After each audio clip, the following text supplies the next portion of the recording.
raised the price of TTS. I know it's our job to help this guy and everything, but I think this guy's a lost cause. He's obviously made up his mind. Why don't we just cut our losses and get out of here? And there you have it. We now have lost the last sanctuary for gamers. And if it was even that much of a sanctuary at this point. And to be honest, you won't do anything about it. Since their genesis, payment processors like MasterCard, PayPal, and so on have used their power to sway almost all digital game stores across the internet.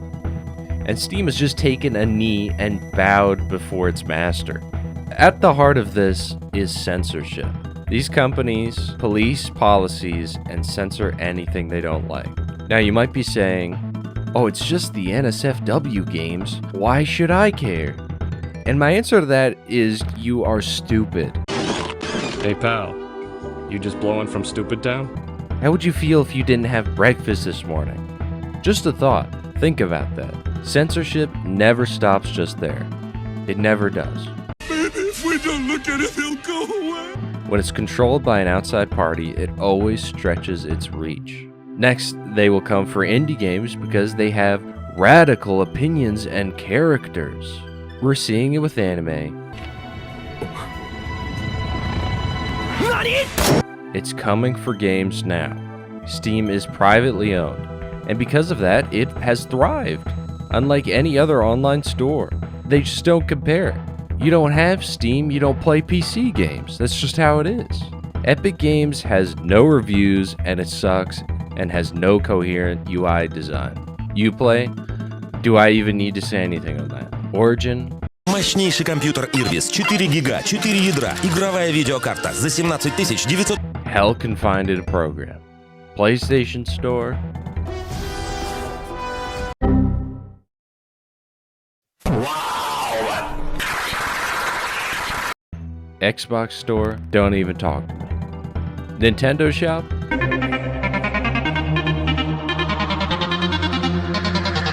Go back to your $90 games, Ted. Steam was it. It probably still will be for some time, because nobody does it like Steam. Reviews, Steam sales, wish lists. Why do you think companies have consistently tried to get Steam to get rid of reviews? Because they do what they don't. They inform the customer. Entire movements have been born off review bombing. And as it turns out, most of the people involved with this are a feminist group called Collective Shout.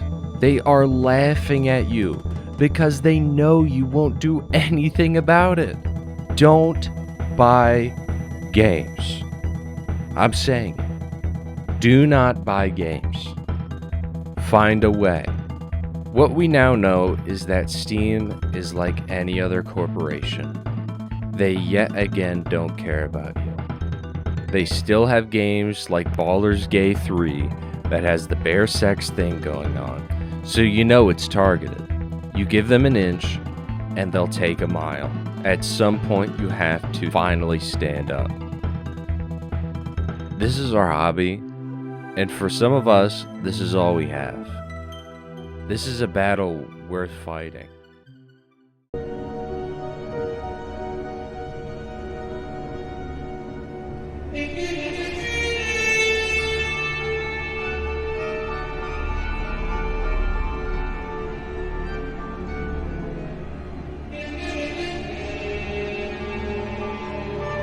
And during the making of this video, there were some developments from the story.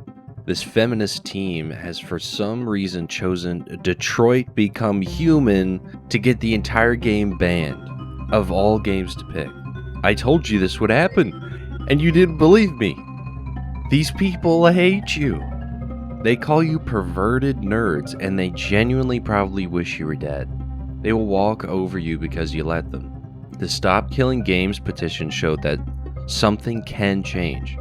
You can make this change. We need this kind of petition on a much grander scale. We need censorship protections. And if you let your kids play these games when they're young, you're the problem. The government and feminists aren't supposed to raise your kids. You are. Do your job. They will strip this hobby to the ground. They spend so much time online, they think video games are real people doing real crimes. If I play Fortnite and I shoot somebody on there, does that make me a murderer? I don't know. Looks pretty real to me. No, you idiot. Because it's not real. There are real issues out there. They could actually do a real job. Or in reality, the parents would protect their own children. It's like if you were at a roller rink and the big area is for kids 16 and older. There's a smaller, much safer section for kids below that. Now, the parents are too busy talking about the next gay Netflix drama, they let their kid ride right into the big kid rink. And what happens? The parents are shocked and they say it's your fault and you should be banned from the rink. That's how these women think. Everyone must be kid gloves. Everyone must abide by their wishes of a bunch of wine moms with empty nest syndrome. I can't bear this lot. There's nothing wrong with telling a dark story. There's nothing wrong with pretty women in video games. Let's get this clear.